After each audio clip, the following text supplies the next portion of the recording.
Kochani, bardzo serdecznie Was proszę i sam też to zrobię. Subskrybujcie kanał Radio Rebeliant, ponieważ bardzo potrzebujemy i bardzo warto, bo tutaj się dzieje tyle rzeczy, że nie będziecie mieli czasu nawet wykorzystać subskrypcji, ponieważ jest tyle rzeczy i tyle informacji, i tyle gości i fantastyczna atmosfera. Niech wejdzie, bo to też jest na żywo. W związku z tym zapraszam, subskrybujemy kanał Radio Rebeliant i korzystamy z wiedzy. Dzień dobry, witam wszystkie rebeliantki i wszystkich rebeliantów na dzisiejszej rozmowie z panią profesor Renatą Minkowską-Norkienę, wykładowczynią Instytutu Warszawskiego, specjalistką od koordynacji polityk europejskich, szczególnie w basenie Morza Bałtyckiego, ale zaczniemy od wyborów prezydenckich nieszczęsnych w Polsce. I pytanie, czy takie bezwarunkowe ich uznanie, bo to jest taki nacisk na to, żeby strona demokratyczna machnęła ręką, żadnych protestów. Bo to nieładnie, nie? Tak, zamknięte, nie warto protestować. Czy jednak te wątpliwości, że tam jest ileś komisji, gdzie te głosy zostały zamienione, być może tylko dziesiątki głosów, może setka, ale jest ta wątpliwość, czy jednak ten protest wyborczy, to ponowne przeliczenie nie wzmocni polskiego prezydenta? No to jest dobre pytanie, dlatego że z jednej strony mamy do czynienia z sytuacją, w której liczy się prawda i fakty, a z drugiej zastanawiamy się nad tym, jak liczy się to w kontekście pewnego odbioru, tak? Czyli już prawda, fakty nas nie interesują, interesuje nas to, co to komu da i czy warto, czy nie warto. Więc mamy do czynienia z dwiema rzeczywistościami, tak? Czyli no to tak brzmi trochę jak filozoficznie noumena i fenomena, tak? Czyli w tej fenomenologii Husserla. Więc jest coś, co jest, i to drugie coś, co jest tym naszym odbiorem, wrażeniem tego, jak jest. Więc ja powiem panu redaktorowi, że z mojej perspektywy jednak prawda się liczy i powinna się liczyć coraz bardziej, zwłaszcza w tym szalonym świecie, gdzie media społecznościowe mogą wykreować coś, co całkowicie rozmija się z prawdą, albo nawet nie stało obok prawdy, mówiąc już kolokwialnie.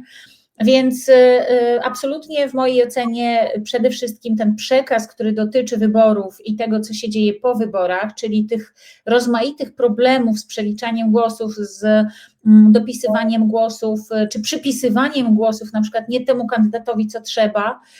Mało tego, my trochę zapominamy, że wokół wyborów, jeszcze w dniu wyborów, był ogromny problem związany z taką aplikacją, która sobie gdzieś tam hulała, która została stworzona na potrzeby tych wyborów, która była nielegalna w tym sensie, że no nie można jej było używać. Tak? To nie było coś, co miało stanowić jakąkolwiek podstawę, czy to odebrania komukolwiek prawa do głosowania, czy zakwestionowania takiego prawa. A podobno takie incydenty też miały miejsce. To wszystko powinno zostać wyjaśnione, tym bardziej, że skoro już o tym rozmawiamy, co poszło w świat, a nie tylko co miało miejsce lub nie miało miejsca, to przecież Zbigniew Ziobro mówił, proszę używajmy aplikacji, w ogóle wszyscy ci, którzy do tej aplikacji się odwoływali, a odwoływali się w sensie nawoływania do korzystania z niej, no to byli jednak ludzie po jednej stronie sceny politycznej wspierający jednego konkretnego kandydata. Dzisiaj, jeśli chodzi z kolei o nawoływanie do wyjaśnienia, no to takie nawoływanie do wyjaśnienia myślę, że nie jest specyfiką tylko jednej strony. Oczywiście jedna ze stron, ta, której kandydat nie został wybrany, ma powiedzmy może większe nadzieje, czyli tam jest więcej emocji po tej stronie, natomiast oczywiście po drugiej stronie jest bardzo łatwo wywołać kontremocje, tak, w postaci po prostu takiego protestu. Nie, to ja zresztą sama się spotkałam z tym. Moi znajomi, moi koledzy, koleżanki, z którymi miałam bardzo dobre relacje, wypisują do mnie, że no i co? No i co? Nie ten kandydat, nie? I teraz co? I teraz to już nie demokracja. Więc jakieś takie naprawdę bardzo, bardzo dziwne reakcje, powiedziałabym, które są moim zdaniem trudno uzasadnione, ale one, jak rozumiem, wynikają po prostu z tych silnych emocji, podsycanych tym, że nasz system polityczny tak jest skonstruowany, że ten prezydent w drugiej turze jest wybierany właśnie no, tak albo nie, tak, więc jeden kandydat albo drugi, on musi skanalizować właściwie chyba wszystkie frustracje, wszystkie nadzieje, ten kandydat, którego wybieramy albo nie.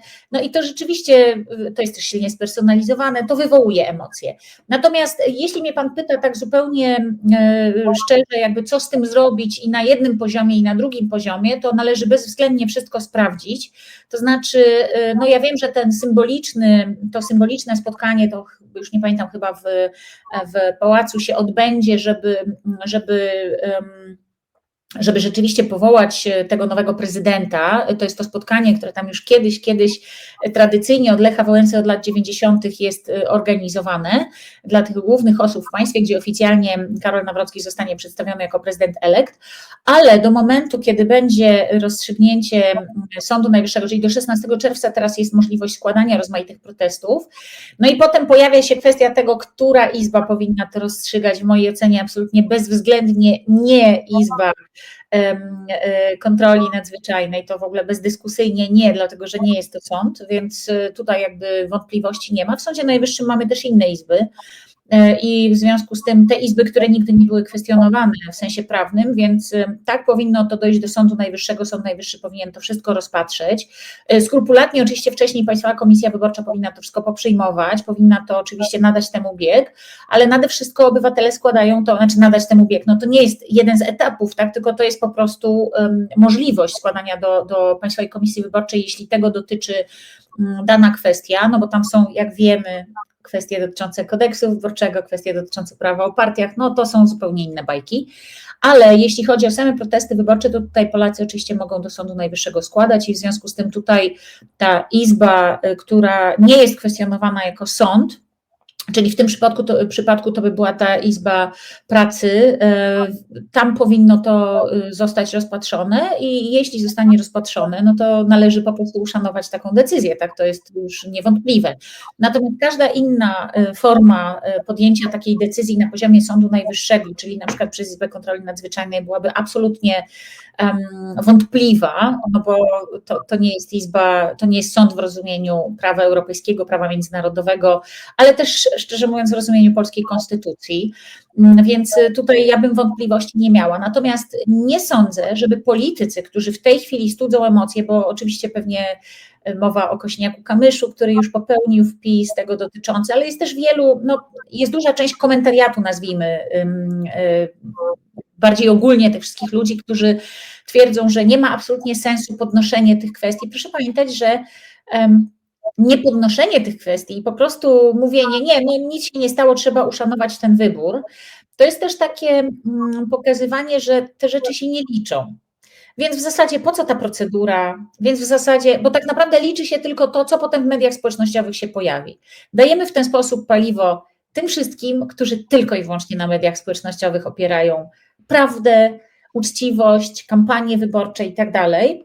To jest przyzwolenie na to. W mojej ocenie tego być oczywiście nie powinno, w związku z czym powinniśmy rozpatrywać te kwestie. Czy powinniśmy mówić, że mogło dochodzić do fałszerstw wyborczych? To znaczy do nich mogło oczywiście dochodzić, mogło również nie dochodzić, tak?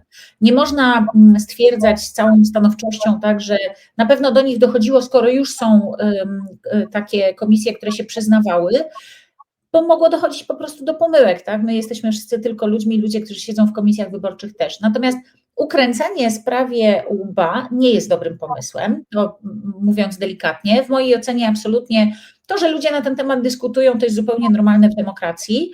Co powinni zrobić politycy? No, to, co zrobił prezydent Andrzej Duda, to jest poniżej pewnego poziomu, właściwie poniżej każdego możliwego poziomu. To znaczy taki język w wydaniu głowy państwa ustępującej, która to głowa państwa mówi, że nie dajmy sobie tutaj wyrwać coś strasznego po prostu, więc to jest, ale to pokazało też, kim był prezydent Andrzej Duda przez te 10 lat swoich rządów jako prezydent Rzeczypospolitej i jak on też sobie wyobraża, kim będzie jego następca, tak? Więc jest to przykre oczywiście dla mnie jako politolożki i osoby, która wie, że w świetle konstytucji powinno być zupełnie inaczej.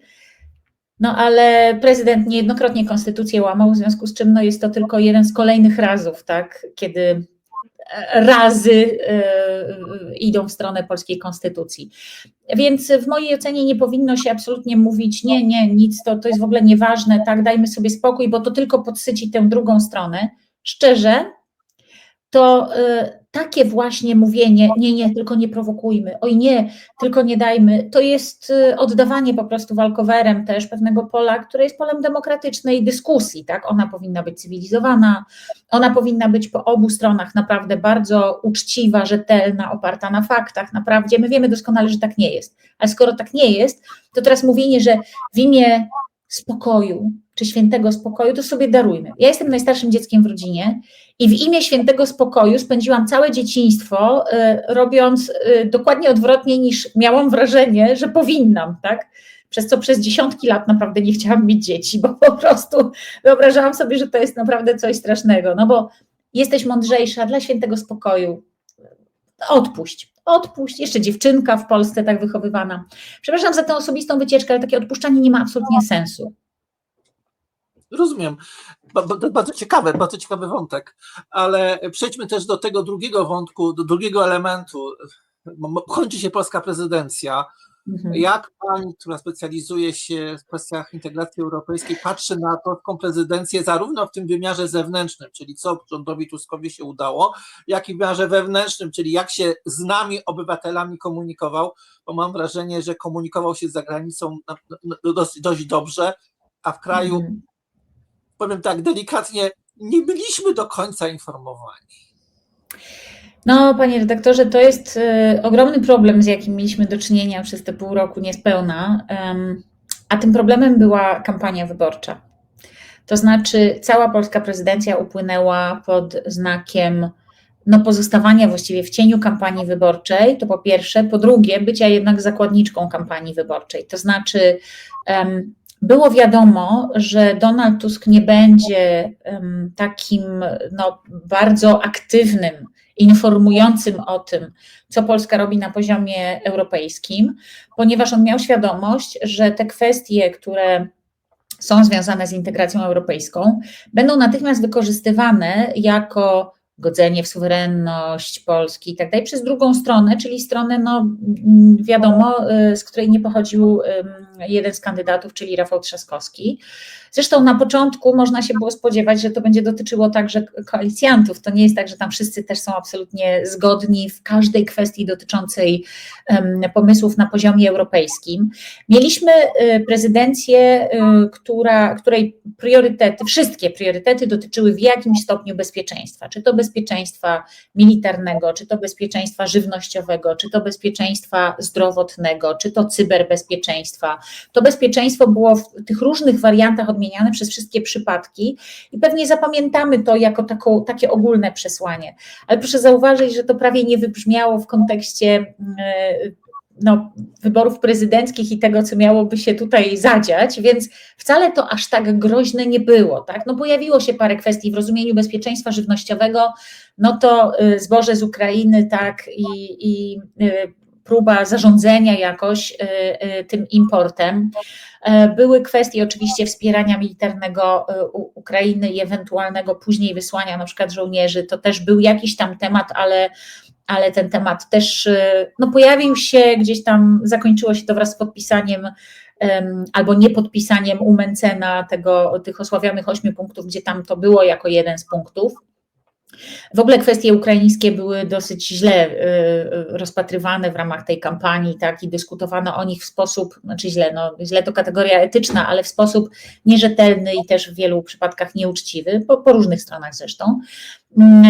Jeśli chodzi o inne inicjatywy takie drobne, tak, w rodzaju, kwestia na przykład, teraz mamy dużą dyskusję w gronie Team Europe Direct, czyli tych ekspertów europejskich dotyczącą na przykład praw pasażerów, linii lotniczych i tak dalej, tam jeszcze długa droga przed tym, ale Polska gdzieś tam dotknęła tej kwestii, bo zawsze są takie kwestie bardzo duże w prezydencjach, tak, czyli te główne priorytety, i są takie kwestie pomniejsze, tak, gdzie są po prostu procedury, które już ruszyły albo ruszają właśnie za jakieś prezydencje, ale mają charakter techniczny, organizacyjny, więc nie są jakby kluczowe, tak? I one sobie szły. Poza tym rzeczywiście na Polskę patrzono jako tę niezłą organizatorkę w ogóle w ramach prezydencji, tym bardziej, że proszę pamiętać, my jesteśmy w tej chwili w bardzo ważnym punkcie jakby Unii Europejskiej w ogóle, ale w tej chwili, w tej dekadzie można ująć to w ten sposób, ponieważ rozpoczęły się negocjacje dotyczące wieloletnich ram finansowych Mamy Donalda Trumpa. Trump też oczywiście rzucił się cieniem na polską prezydencję, trochę samozwańczo, no ale nie mieliśmy tutaj większego wyboru, więc ta prezydencja upłynęła pod znakiem Donalda Trumpa i jego ceł na Europę, tego jak Europa powinna na to zareagować, szantaży ze strony Stanów Zjednoczonych. My o tym też za wiele nie mówimy, ale to się wydarzyło, to znaczy to w ogóle nie było tematem w polskiej kampanii wyborczej na przykład, to w mojej ocenie powinno być, bo na przykład proeuropejski kandydat w tej drugiej turze, taki ewidentnie proeuropejski, czyli Rafał Trzaskowski, mógł tę kwestię podnosić. Wszyscy się strasznie boją antyamerykańskości, tylko prawda jest taka, że w tej chwili Stany Zjednoczone nawet nie tylko ustami czy rękami Donalda Trumpa, ale też tych big techów absolutnie grożą Unii Europejskiej i stawiają pod znakiem zapytania bezpieczeństwo nas jako obywateli. I tutaj Unia Europejska jest trochę w kropce, dlatego że musi wybierać między pewnym poziomem takiej zamożności, do której się przyzwyczailiśmy i jakiejś takiej wolności, jeśli chodzi o internet, jeśli chodzi o możliwość, nie wiem, korzystania z usług tych, którzy dostarczają, powiedzmy, tych dużych platform na przykład i społecznościowych, ale nie tylko, tak, Amazon to jest de facto platforma zakupowa, tak, pośrednicząca, więc jeśli sprawdzimy, jakie to może mieć dla nas konsekwencje, to oczywiście to może mieć bardzo negatywne konsekwencje, jeśli myślimy o tym, że na przykład mieliby się w Stanach Zjednoczonych ci najwięksi gracze, powiedzmy, wycofywać z Europy. Z drugiej strony mamy świadomość, że my jesteśmy 430-milionowym rynkiem dla tych graczy, więc pytanie, czy oni by się tak łatwo chcieli z tego rynku wycofać. Jednocześnie Donald Trump za pomocą ceł wywiera na nas presję, która ma uwolnić tak naprawdę presję i naciski na te big techy, czyli na oligarchów tak naprawdę, więc Unia Europejska jest zmuszona trochę uczestniczyć w takiej grze, która polega na tym, że musi chronić obywateli europejskich przed amerykańskimi oligarchami z jednej strony, Donaldem Trumpem z drugiej strony, a polscy kandydaci na prezydenta cali na biało muszą bronić Stanów Zjednoczonych i swoich dobrych relacji ze Stanami Zjednoczonymi, tak w administracji Trumpa i republikanów.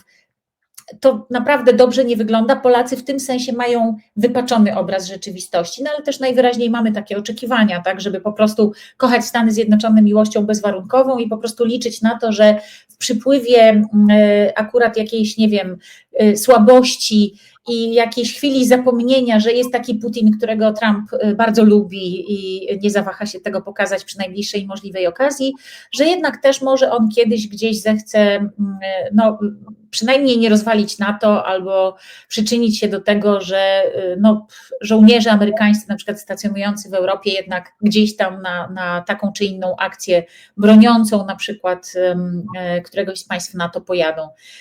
Natomiast jest to liczenie w mojej ocenie jednak na takie widzimisię Donalda Trumpa, że w danym momencie jemu się akurat zechce, ale to w żadnym razie nie jest pełnia zaufania do sojusznika, jakim powinny być Stany Zjednoczone. Więc tutaj Unia Europejska ma ogromny problem, a my staliśmy się w pewnym sensie tutaj w Polsce takim krajem, który bierze za to odpowiedzialność, czy tego chce, czy nie chce i musi jakoś sobie w tej sytuacji poradzić. Tak? Więc nic spektakularnego się nie wydarzyło, jeśli chodzi o komunikowanie tego, bo była zawsze obawa, że to wpłynie negatywnie na kampanię wyborczą.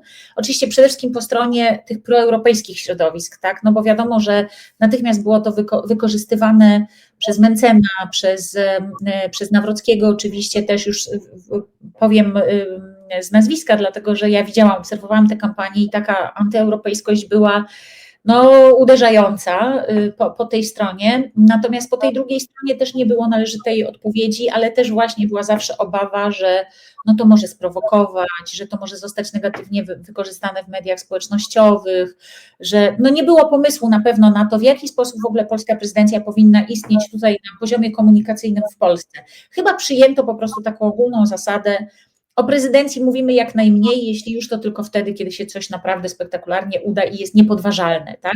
Tych takich spektakularnych sukcesów za wiele też nie było, dlatego że prezydencja nie jest od tego, żeby realizować jakieś spektakularne sukcesy. To jest ten taki pośrednik, taki uczciwy wspomagacz, powiedzmy, procesu integracji europejskiej. też w związku z tym, co się działo, z tymi napięciami między Unią Europejską a Stanami Zjednoczonymi, też na przykład kwestia negocjacji dotyczących wieloletnich ram finansowych, które się już zaczęły i już wiemy, że parę pomysłów jest na stole, na przykład opodatkowania big techów, że to właściwie nie funkcjonuje jako temat właśnie dlatego, że Unia Europejska na pewno się boi reakcji Stanów Zjednoczonych i tego, co się tam może zadziać. Ukraina jest tutaj w ogóle w bardzo złej pozycji, bo jest właściwie tylko pionkiem. Jest to przykre, ale trochę tak jest, tak? Więc no, na pewno nam ta kampania wyborcza i to, w jaki sposób ona była realizowana, wypaczyła po prostu nam, Polakom, obraz rzeczywistości, która jest znacznie bardziej złożona i znacznie bardziej jakby powinniśmy rozumieć, znacznie lepiej powinniśmy rozumieć dobrodziejstwa, jakie płyną ze strony Unii Europejskiej i to, jak wiele Unia Europejska mogłaby nam dać, gdybyśmy my no, nie stawiali na szali właśnie tej naszej proeuropejskości, tego bycia w tej strefie, która ma jakiekolwiek przełożenie na funkcjonowanie tego światowego handlu, światowych relacji i tak dalej, w znacznie większym stopniu niż Polska, tak? Te wszystkie mrzonki, które ja tam słyszałam, my sobie jako Polacy poradzimy sami i tak dalej, no coś niebywałego, żadne liczby na to nie wskazują, ale z jakiegoś powodu to hula po internecie, tak zwłaszcza po stronie Konfederacji, ale nie tylko, że my tutaj sobie w ogóle bez wszystkich poradzimy, nie? Najlepiej sami. Najważniejsze, byśmy mieli swojego prezydenta i żeby on był silny. On tymi bicepsami swoimi odeprze i Putina, i Trumpa, i co najważniejsze, von der Leyen, ta matka 7 dzieci, to jest największe zagrożenie w tej chwili w Unii Europejskiej, niewątpliwie, bo to jest jakaś opcja niemiecka, tak? Nie wiadomo, nieważne, że wcześniej był Scholz, teraz mamy Merca, to jest w ogóle wszystko nieważne. Tam są jacyś źli Niemcy i oni tam nas atakują. Tymczasem okazuje się, że ci wszyscy źli Niemcy, no to są Niemcy, którzy mają gospodarkę, od której jesteśmy w dużej mierze zależni. I na przykład nasze prosperity, to jest prosperity, które jest w dużej mierze prosperity opartym na dobrej współpracy z Niemcami, z Unią Europejską. Nie o kampanię wyborczą, ponieważ w tej kampanii pojawiały się wątki i antyukraińskie, i antyeuropejskie. Zaczniemy od tych antyeuropejskich, ponieważ takie podtło antyeuropejskie było u wszystkich kandydatów, także demokratycznych. No, poza Janą Senyszyn, chyba Magdaleną Biejat, no Szymon Hołownia też raczej był proeuropejski. Ale te takie, że trzeba były hamować.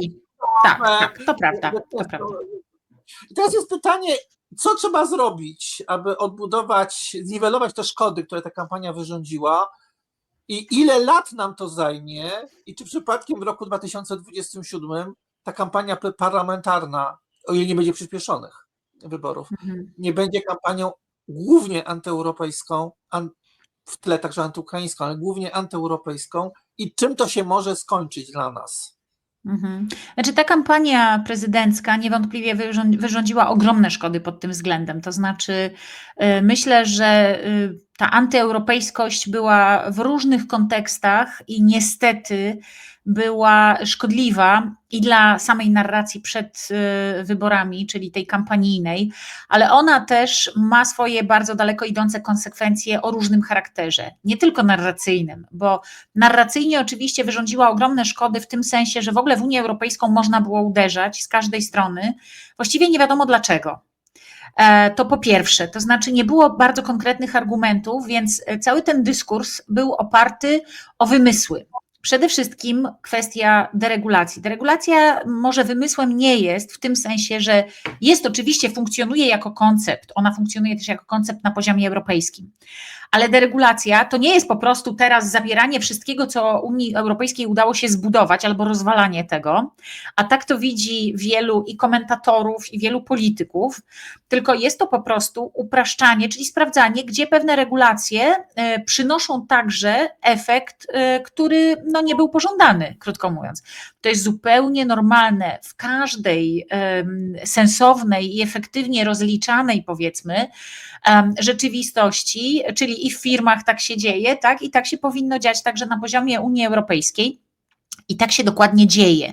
Natomiast to nie oznacza teraz, że my mamy wylać dziecko z kąpielą albo że mamy po prostu nagle rozwalać naprawdę dobre projekty. Ja chyba już nawet Państwu o tym na tej antenie mówiłam, ale Są naprawdę świetne książki takiej badaczki, wydane przez Oxford, Anu Bradford. Jedna się nazywa Efekt Brukseli, czyli jak Unia Europejska rządzi światem, a druga nazywa się Imperia cyfrowe.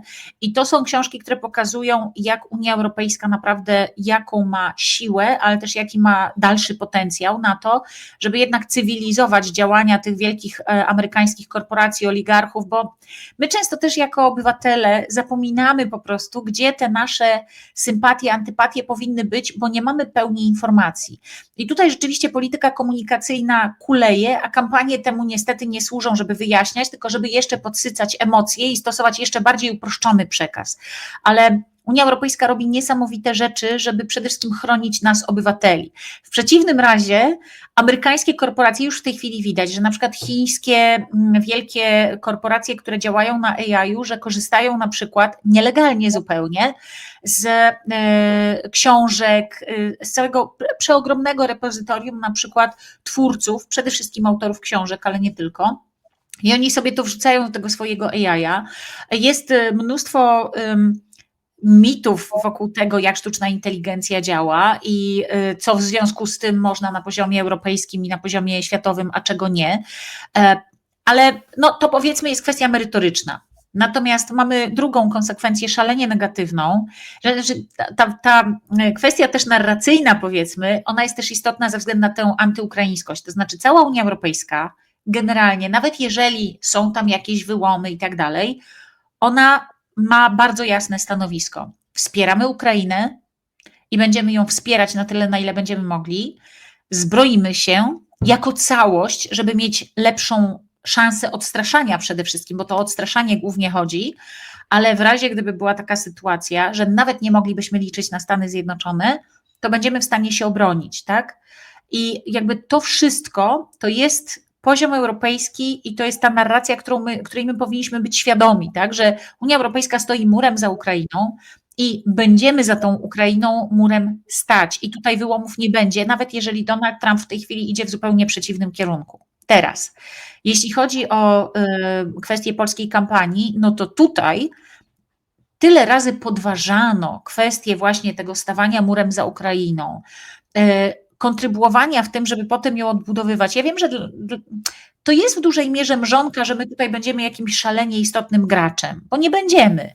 Z różnych powodów, choćby dlatego, że jesteśmy po prostu za słabi, tak? Ale budujemy swoją pozycję systematycznie. Jesteśmy na 20. miejscu na świecie, jeśli chodzi o naszą gospodarkę. Tak? Inflacja jest na najniższym poziomie od lat. Bezrobocie na najniższym poziomie od lat, rozwój gospodarczy na najwyższym poziomie od lat.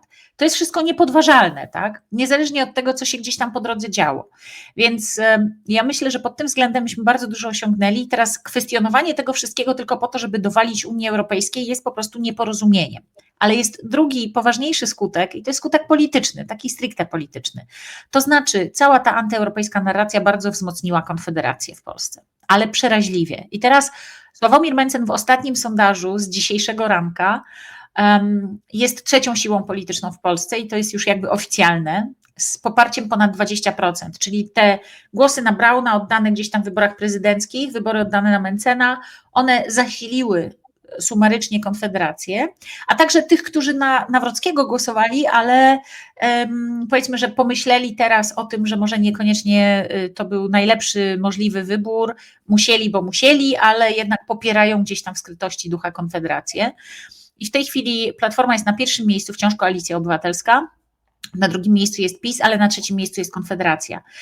Konfederacja jest jawnie antyeuropejska i tutaj nic tego nie zmieni, jakieś ogładzanie tego i ścinanie tych antyeuropejskich, powiedzmy, ostrzy, czy ich tępienie tego po prostu nie zmieni, ponieważ we wszystkim, co Konfederacja postuluje, gdzieś tam między wierszami jest antyeuropejskość. Więc każdy Polak, który popiera Konfederację, powinien być tego świadomy, że jednocześnie popiera wyjście Polski z Unii Europejskiej. To nie jest przesada, tak? Jeżeli postulaty Sławomira Mencena mają być zrealizowane, to się musi dziać poza Unią Europejską. Dlaczego? Dlatego, że żaden z tych postulatów, żeby zostać rzeczywiście efektywnie zrealizowanym, nie może być realizowany poza jakby regulacjami Unii Europejskiej, poza prawem, tak, jakie mamy w Unii Europejskiej. Unia Europejska chroni obywateli. To, co postuluje Mencen, to jest de facto wspieranie najbogatszych, przedsiębiorców, tak? Obywatele są, czyli ci tacy standardowi, nazwijmy ich, tak? Po których stronie stoi Unia Europejska, czyli konsumenci, czyli ludzie, którzy mają jakieś dane, tak, o sobie, które niekoniecznie chcą ujawniać, czyli ludzie, którzy chcą płacić jako pracobiorcy, bo to przede wszystkim są pracobiorcy, jak najniższe podatki, tak? To są dzieci, to są seniorzy. Po ich stronie staje Unia Europejska. Z całą pewnością po ich stronie nie staje Sławomir Mencen, więc to siłą rzeczy idzie trochę w kontrze do tego, co zakłada Unia Europejska i co w tej chwili ma na agendzie Unia Europejska, tak? Ochronę zdrowia, dlatego też Mencen jest antyeuropejski, tak? Także widać, że ci Polacy, którzy wspierają Mencena, albo nie mają wystarczająco wyobraźni, żeby rzeczywiście zrozumieć, że on jest tak skrajnie antyeuropejski, albo po prostu sami są antyeuropejscy. No to może być oczywiście i jeden i drugi wariant gdzieś tam złożony. Ale to summa summarum daje niestety taki obraz, że no, ta nasza proeuropejskość, to nasze członkostwo w Unii Europejskiej jest jednak ryzykowne, znaczy inaczej, jest jednak stawiane na szali, o tak, w imię jakichś takich partykularnych interesów, doraźnych interesów politycznych i Polacy niestety dają się na to złapać i w mojej ocenie to jest po prostu bardzo niebezpieczne, o tak. Także tak, te szkody niestety są szkodami trudno likwidowalnymi, o tak, i największym problemem jest to, że w wyborach w 2027 roku niestety w tę Unię można będzie w związku z tym, co się dzieje i w związku z tym wzrostem poparcia dla Mencena uderzać jeszcze bardziej i to jest problem też w mojej ocenie oczywiście partii mainstreamowych. Tak? Koalicja Obywatelska, właściwie teraz można powiedzieć, no Rafał Trzaskowski popełnił ten błąd, że on się dał jednak wpędzić, wiele ugrupowań europejskich mainstreamowych robi ten błąd, i to jest niestety bardzo kosztowne, to znaczy normalizują skrajnie prawicowe, antyeuropejskie partie po prostu. Dając im przestrzeń, głosując wspólnie z nimi, tak jak, nie wiem, CDU, na przykład CSU ma na swoim koncie taki wyskok, tak, pewnie pan redaktor pamięta. Podobnie było we Francji w którymś momencie.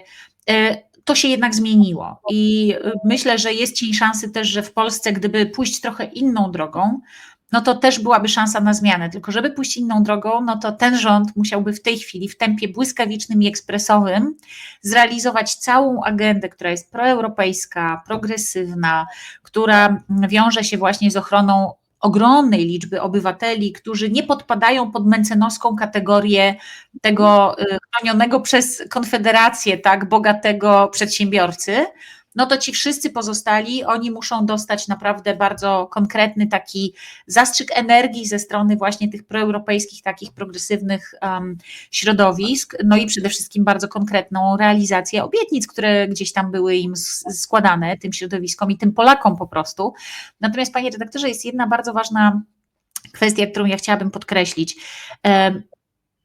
U wyborców Mencena, ale też u wielu wyborców, to było widać też, Karola Nawrockiego, siłą rzeczy część mencenowców, oczywiście duża, 90% prawie przeszła w tym kierunku, w kierunku Karola Nawrockiego, jest taki sznyt, oprócz takiego narcyzmu lekkiego, który jest już dobrze zbadany, tak, w tym środowisku, to jest jeszcze takie przekonanie, że nierówności społeczne są w porządku, tak? Bogaci są bogatymi, tak, doszli do bogactwa, tak, biedniejsi są biedni, trudno.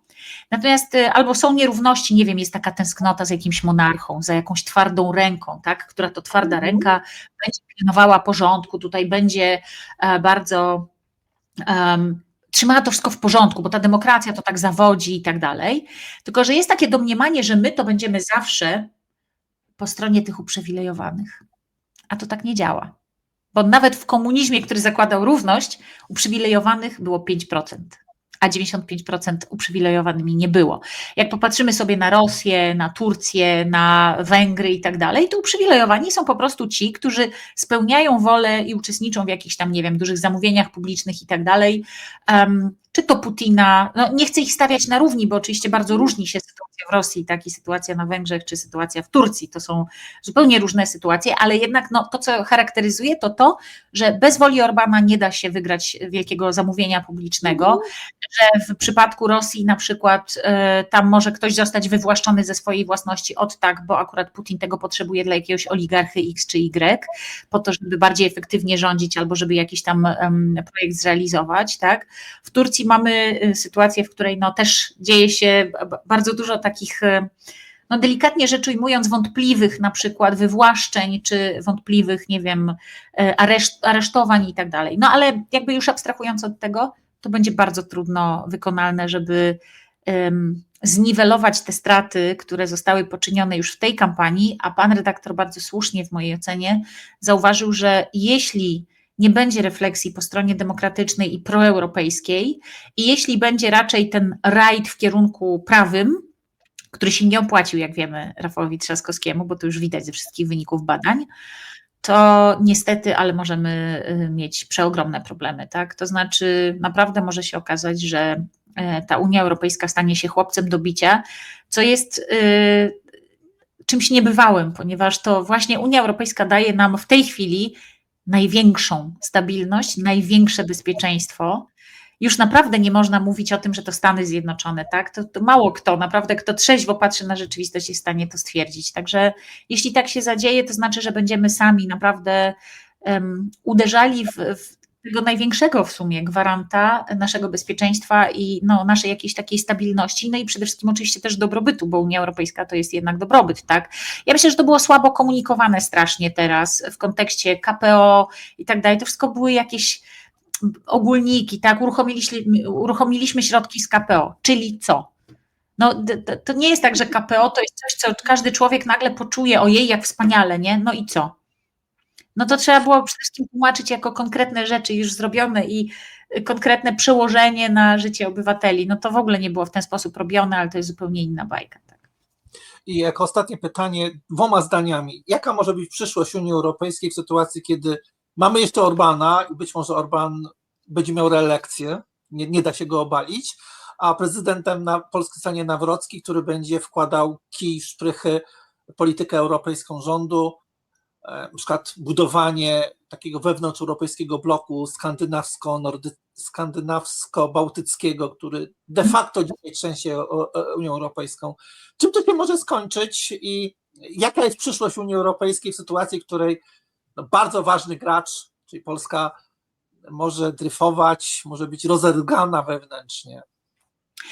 Węgry pokazują, że można być w Unii Europejskiej, tak, i przeszkadzać, a jednak mimo wszystko wciąż w niej pozostawać i jeszcze do tego korzystać z wielu jej dobrodziejstw, tak, więc ja myślę, że tak pewnie będzie z Polską, bo zawsze jest ta nadzieja, że sytuacja się zmieni, to znaczy, że jednak przyjdzie jakaś siła demokratyczna, która nie będzie zainteresowana tylko tym, żeby się umacniać, tak, i naprawdę to jest niesamowite, jak nie rozumiemy, że władze niedemokratyczne budują swój niedemokratyczny potencjał na pieniądzach obywateli.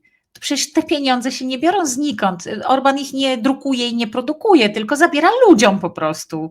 Więc to, że Węgrom to nie przeszkadza, to jest zupełnie inna sprawa, tak? Nie wszyscy rozumieją ten mechanizm, tak? Ja jestem od tego, żeby to tłumaczyć, bo ja ten mechanizm po prostu znam, bo od tego jestem, to jest mój zawód. Natomiast ja myślę, że Unia Europejska się utrzyma, to znaczy ona jest w tej chwili bardziej potrzebna niż kiedykolwiek, żeby była jasność, tak? Nam tutaj. Czy będziemy to rozumieli, czy nie, to ona jest naszym gwarantem i bezpieczeństwa i dobrobytu i to są ogólniki, ale tak naprawdę to chodzi o te wszystkie pieniądze, które dostajemy. Teraz na przykład, nie wiem, Polak leci w kosmos, tak? Mamy Polską Agencję Kosmiczną, która należy też i współpracuje z Europejską Agencją Kosmiczną. Mamy szansę na nowe technologie, nowe środki finansowe, tak, sami w tym uczestniczymy. To jest taki drobiazg, ale on jest bardzo istotny, dlatego że to pokazuje, jak my nawet w ramach takiej dziwnej działki, tak, bo to jest działka kosmos, Polska, w ogóle, ale o co chodzi? A tymczasem my mamy przedsiębiorców, którzy na przykład przygotowują oprogramowanie, do statków kosmicznych, do bardzo różnych aspektów, tak? Czy takie oprogramowanie nawet służebne i tak dalej. To są nasi programiści, to są nasi ludzie, którzy przy tym pracują, mają pracę, dobrze płatną, tworzą miejsca pracy, bo to są często firmy, które mają status podwykonawcy, ale one zatrudniają tak następnych ludzi i to się wszystko naprawdę kręci, to przynosi nam ogromne pieniądze, tak? A to jest tylko mały wycinek, a takich wycinków jest mnóstwo. Unia Europejska naprawdę to jest twór, który zarządza 430 milionami obywateli i robi to naprawdę nieźle, tak? Znacznie lepiej niż na przykład Donald Trump w Stanach Zjednoczonych, gdzie ten system jest taki, powiedzmy, ugruntowany już kilkaset lat, tak? Ja myślę, że Unia Europejska się ostanie.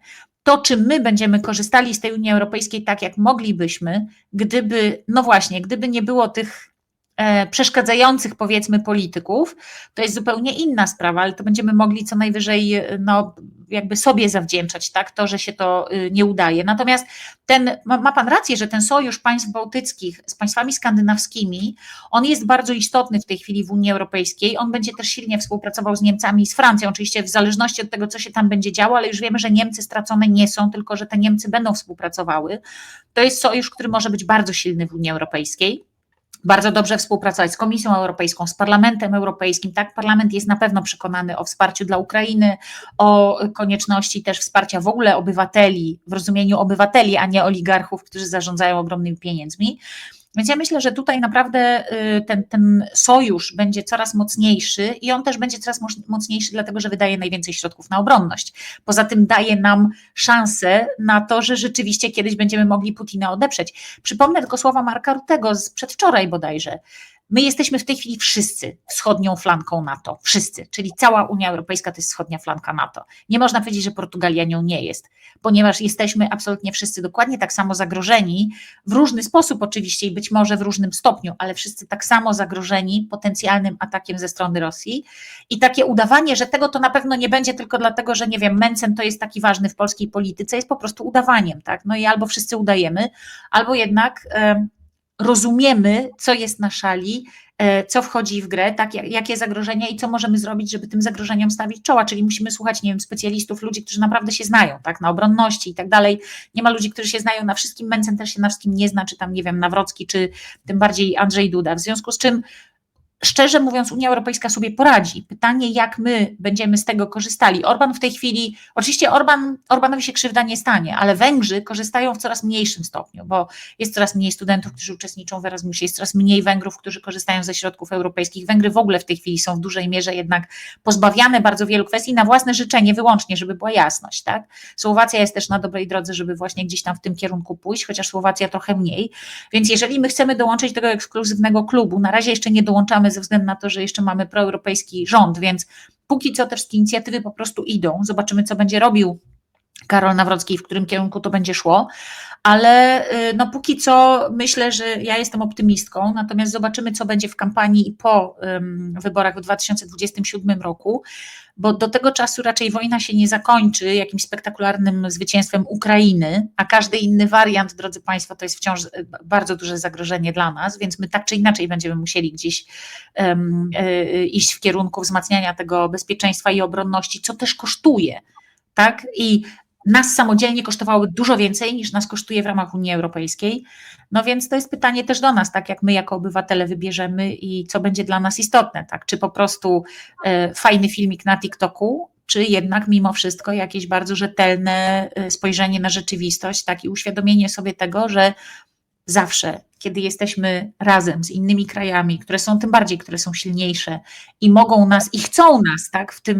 W tym sojuszu, więc powinniśmy jakby no naprawdę bardzo porządnie rozpatrzeć taką ofertę, tak, tego, żebyśmy naprawdę uczestniczyli w tej integracji europejskiej, czy my raczej powiemy nie, wy jesteście nam niepotrzebni, a potem się okaże, że no, co pokazuje historia też, że to wcale nie będzie aż tak wesołe i nie musi się wesoło dla nas skończyć. No, mam nadzieję, że wybierzemy ten pierwszy wariant. Dziękujemy bardzo pani profesor. Naszą gościnią była profesor Renata Miękowska-Norkiene, Uniwersytet Warszawski.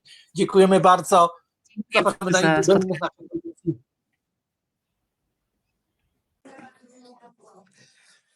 Dzień dobry. Tomasz Piątek w Radiu Rebeliant i dla Radia Rebeliant. Proszę Państwa, mamy w naszym kraju media partyjne, propagandowe, które kłamią. Mamy media głównego nurtu, które czasem coś nam powiedzą. I mamy media niezależne, odważne, jak Radio Rebeliant i jak kanał Reset Obywatelski, który reprezentuję. Dlatego gorąco Państwa zachęcam do subskrybowania Radia Rebeliant i do subskrybowania kanału Reset Obywatelski. Dziękuję bardzo.